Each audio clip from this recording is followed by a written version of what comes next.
Boleh mah. Mari kita. Iya. Iya boleh. Lagi ya.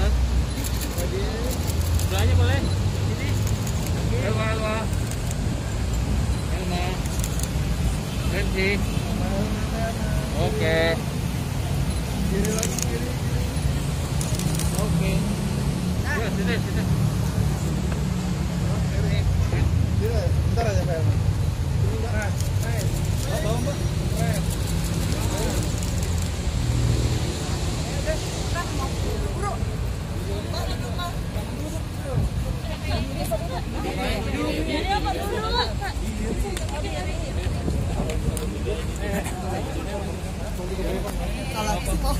Jangan tinggi-tinggi dong, nggak mau pegang segini. Oke, teman jangan lama-lama ya.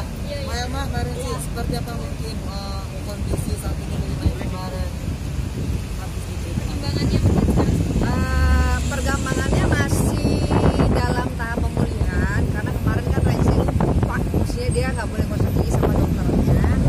Jadi dia gosok gigi, jadi akhirnya lukanya nggak sembuh-sembuh karena operasinya itu di bagian dalam bibir, jadi di itu di bibir bukan di sini. Jadi masih bengkak lah gitu. Apalagi kemarin tadi malam sempat dibawa ke rumah sakit lagi karena obatnya kan keras, antibiotiknya. Jadi nafsu makannya juga masih belum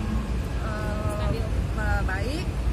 Akhirnya dia sesak napas tadi malam gitu. Lambungnya kena gitu.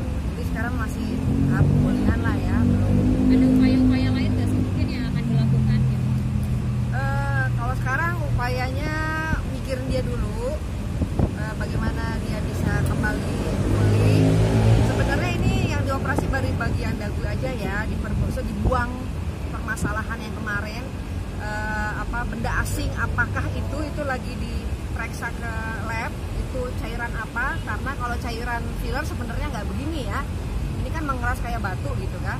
Nah nanti setelah dagu ini selesai baru ke tahap operasi berikutnya, yaitu di bagian bibir, karena yang disuntikin ini bibir sama dagunya itu sama jenisnya gitu. Awal mulanya seperti apa? Awal mulanya biasalah, kalau artis-artis itu kan di endorse ya, jadi dia diajak sama temen-temennya gitu kan, di endorse, yang dia pilih endorse-nya itu filler, karena buat Rensi mungkin filler itu tidak terlalu berbahaya kan. Filler itu cairan yang disuntikan akan hilang 3, 6 sampai 1 tahun karena sifatnya tidak permanen. Dokter juga bingung, ini tidak pernah ada kasus filler ini bermasalah. Ini pasti yang disuntikan sesuatu benda asing yang kita lagi cek ininya apa gitu. Ya, awalnya dari situ kan, kemudian 1 tahun pertama itu tidak mengalami apa-apa. 1 tahun itu biasa aja, cuma semakin mengeras. Terus pegang, kok ini filler biasanya udah habis, kok ini kayak batu. Nah itu setelah 1 tahun. Jadi sebenarnya Rensi ini udah keempat kalinya kambuh. Yang pertama, kedua, yang ketiga itu dia cuma menggunakan antibiotik kempes gitu ya. Terus kambuh lagi kempes. Aku bilang udah langsung ke kliniknya aja gitu. Dia nggak mau karena merasa udah nggak yakin dan nggak percaya lagi gitu. Udah dia diselesain dulu. Pokoknya dia berkali-kali diajak ke sana. Aku bilang kok ke sana aja biar tanggung jawab. Dia nggak pernah mau. Nah terakhir waktu kita liburan semua rame-rame di puncak, itu dia menggigil dan panas tinggi gitu kan. Terus saya lihat mukanya itu udah bengkak, dagunya itu panjang kayak apa ya, panjang lah gitu kan. Terus udah mulutnya juga udah menyon-menyon. Nah terus saya lihat nanahnya nggak berhenti dari dagunya gitu kan. Itu gelap keluar lagi, jadi udah bolong gitu. Jadi kalau apalagi sekarang udah panjang ya garisnya, itu mudah-mudahan sih bisa hilang ya, mudah-mudahan gitu nggak sampai cacat. Tapi rasa trauma sampai sekarang seperti apa sih?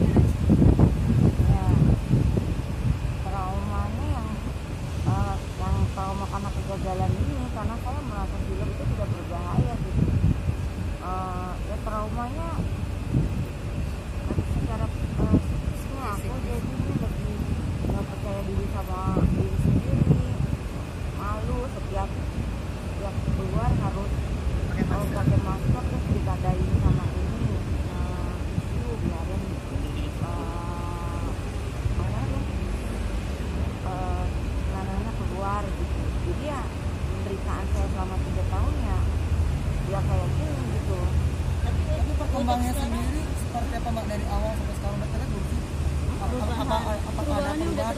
pemulihan atau setelah Membaikkah gitu? membaik Kalau atau operasi alhamdulillah karena benda aslinya itu kan besar gini ya yang ada di sini udah dikeluarin. Tapi dokter bilang kan itu akan dicek dulu, mudah-mudahan nggak berbahaya karena kalau itu nggak dikeluarkan akan begitu terus kamu infeksi lagi minum obat kan bahaya keseringan minum obat antibiotik cuman ya udah deh memang harus buang. Namun waktu dokter cek kemarin nggak sampai ke tulang. Kalau sampai ke tulang itu bahaya dan ini kalau nggak dikeluarin bisa bolong dan bisa jadi kanker kalau nggak dikeluarin. Oke, ini kan pemberitaan kan sudah semakin besar ya gitu. Mungkin kayak ada nggak sih etikat baik dari penyakit yang sebelumnya? Nah gini, awalnya kan saya telepon nggak direspon, saya WA nggak direspon, akhirnya aku bilang nih orang nggak punya etikat baik ya, gini kakak saya lagi menderita ini gitu kan, maksud saya minta tanggung jawabnya. Tapi saya pikir karena kondisinya dia mendesak, akhirnya udah deh saya bawa dia dulu ke rumah sakit, nanti baru saya tindak lanjutin. Tapi setelah ada kasus ini saya lempar gitu kan di media sosial, barulah dia mau mediasi gitu kan. Jadi insya Allah dalam minggu ini kita mau mediasi kepada kliniknya gitu ya. Saya sih kepengennya dia jujur nih apa sih yang disebutnya di kakak saya gitu kan gitu. Kok bisa maunya filler tapi disebutnya lain, terus jawabnya seperti apa sih gitu. Gitu loh. Saya kan juga tetap pengen ini terjadi kepada yang lain ya.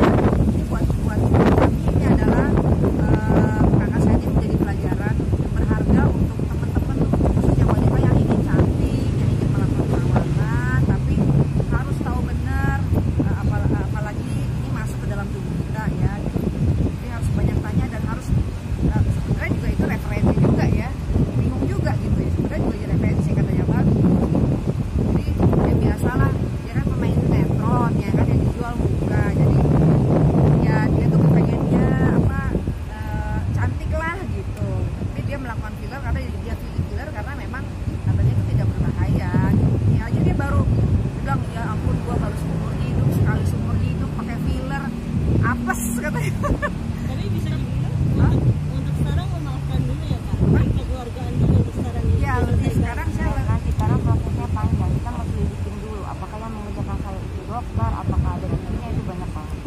itu ada sih, maaf sebelumnya, sepertinya pasti ingin tampil cantik tapi malah celaka. Nah yang diambil seperti apa mungkin dari sini?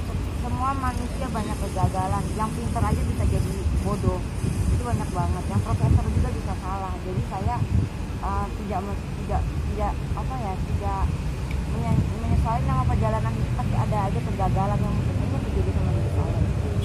Karensi sendiri mungkin sama keluarga mungkin seperti apa sih, pertanggungjawaban apa sih yang diinginkan dari kamu ini? Banyak banget itu, nanti biar pengacara aku aja yang ngomong nanti next time kalau udah waktunya kerugian apa yang saya alami. Jadi secara psikis itu benar-benar saya down banget.